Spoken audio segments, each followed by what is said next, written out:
Hi everybody, Charis here, and I'm walking around one of the beautiful Portland neighborhoods. I'm going to take you guys to visit one of the guardian trees of this neighborhood. So here it is, right there. See that? And you see that hole at the bottom where you can kind of get in? And it's just sitting on a street corner, which means, you know, it's technically on somebody's property, but it's also kind of this peninsula on the street, so I don't really think whoever it is minds if you go hang out in here. So I found this the other day when I was taking a walk with my dad. See, somebody comes in here already. Ooh. Someone had lunch in here, actually. So here's the tree. Gorgeous, huh? So, I'm gonna sit here with you guys and tell you about what's going on with the new moon on January the 30th. So, this video is actually for my newsletter, and those of you who don't already get the newsletter, I'll put the link for you to sign up below this video in the info section. So, gosh, where to start? Well, the new moon focus for this week is going to be based on giving homeless fae, homeless elementals, new spaces to be and exist and work in harmony with the atmosphere and with the tides on our planet by us kind of holding the intention and the scaffolding that we make by human will and emotional power for these beings to come and have a space again in the world as we experience it. I love it. These cars are driving by and I'm kind of like hidden in this tree. No one knows I'm here. It's funny. Anyway, so this is an experience I had about 2 nights ago. So it was the night of February the 23rd? 24th? I'm not really sure what day it is today. I'm sorry, January 23rd, 24th. But I was drifting off to sleep, and just before bed I had watched a slightly sketchy interdimensional episode of a TV show that I enjoy, but in the episode there were dark beings, and as I was washing my face to go to sleep, and you know how in all the horror movies, like, you go down to wash your face, whoa, and then you pop up and there's something in the mirror, right? And so I was kind of in that mode, and I heard in my mind the reminder of the Bloody Mary myth from being a little kid. And I felt in that moment very strongly the mirror was a portal. And so, it's interesting that noise would start right now. And so I realized that something could come through if I gave it my energy and attention. And then in my mind, the words, like the name of Bloody Mary, started cycling really, really fast over and over and over. So I knew that if I looked up in the mirror, it would happen 3 times and something might be invited to come through. And for those of you who don't believe this stuff, that's fine, you don't have to. But for those of you who do, who have felt things like this happen, you know what I'm talking about. Okay. And I felt kind of groggy and confused and unsettled. And then I realized, wait a second, these are not my feelings. These are not my emotions. What is around here? So I started scanning my energy field, and I found these beings, and I started communicating with them. In the old way, as a light worker, you just want to banish or shift.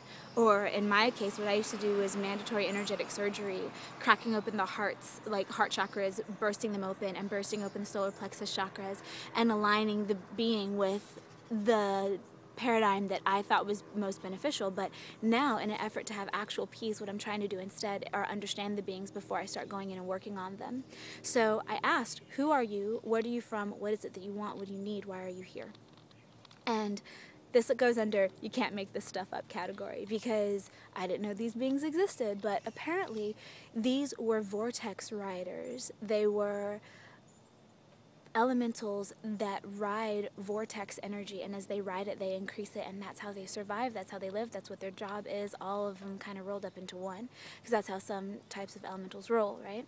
So I realized as they're showing me in images, really fast images, like a fully narrated 3D super fast PowerPoint presentation that has like 100 slides in a few seconds, right?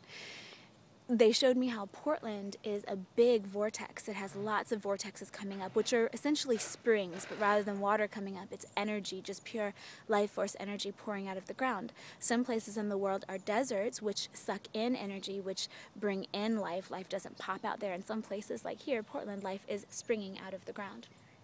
And these beings are beings that used to ride the vortices in Portland, but the vortices have been closed because Portland has been paved over.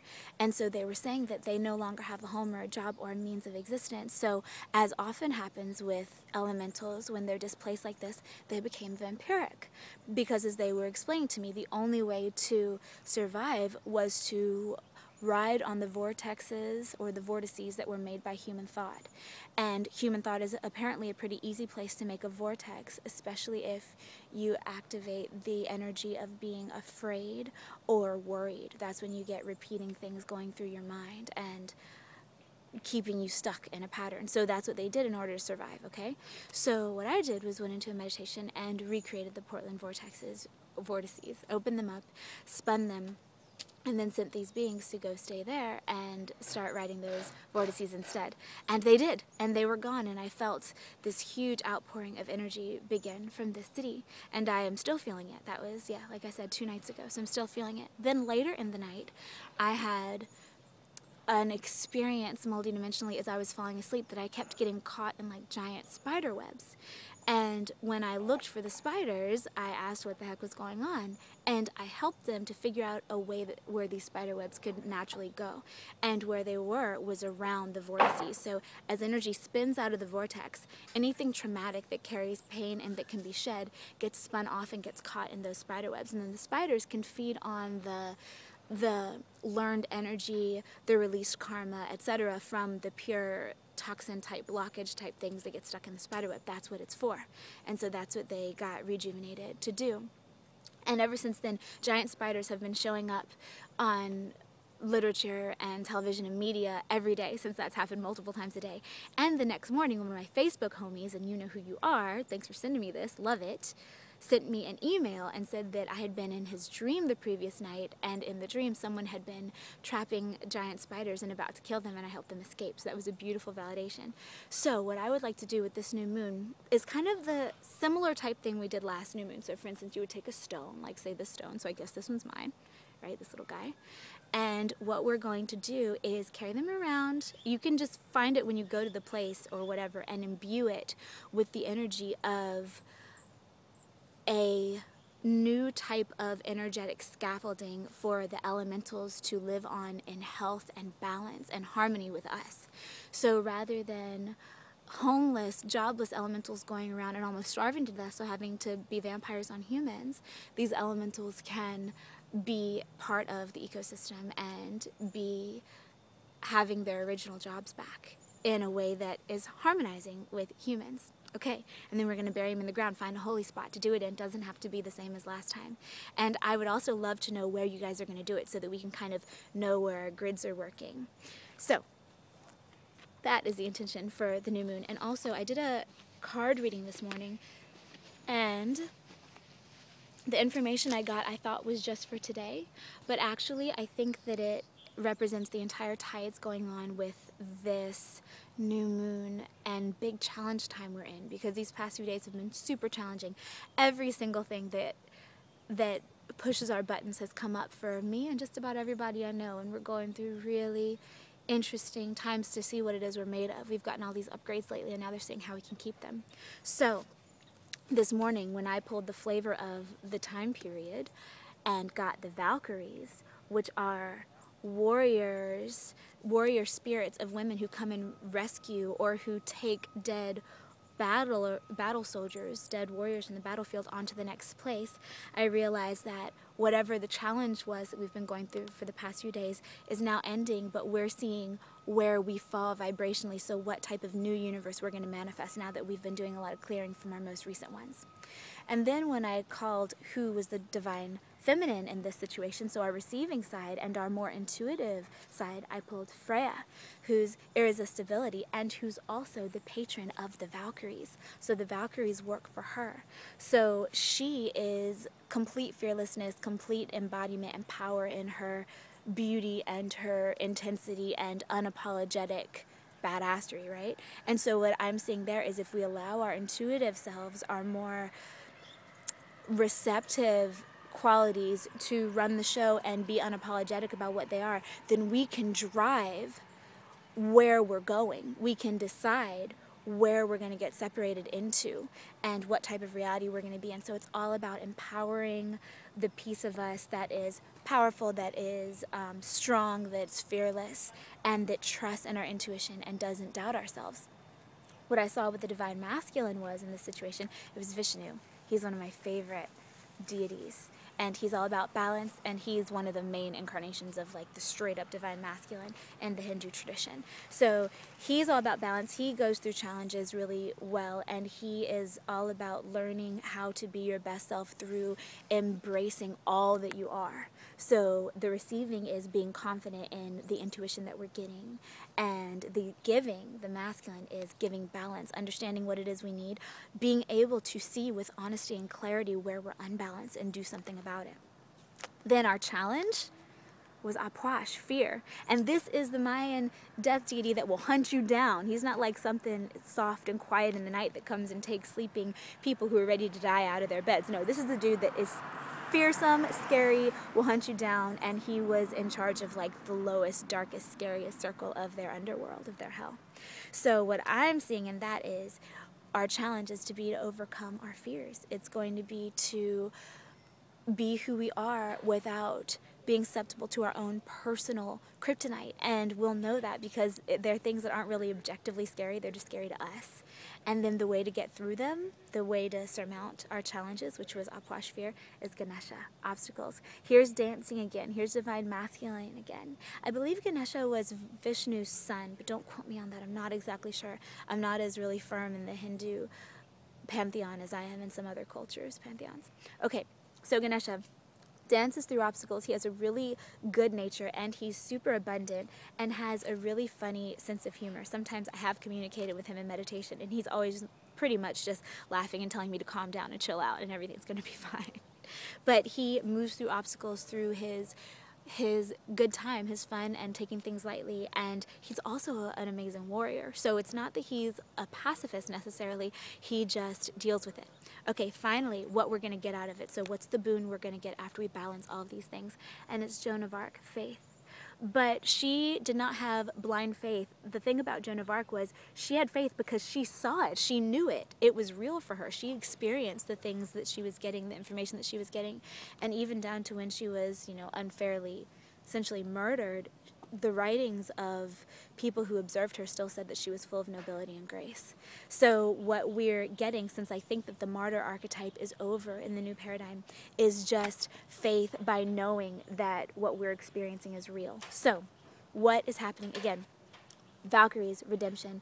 The battles are coming to an end, and we're seeing where we stack up as a result of how we did for our challenges over the past weeks, I think. Who is the divine feminine? What are we receiving? And in order to be all that we are, we're receiving irresistibility. We are completely confident and unapologetic about our powers of intuition and reception. Then what are we giving? Vishnu, balance. Seeing where we're unbalanced, balancing ourselves, and letting ourselves come into our full power as creator beings.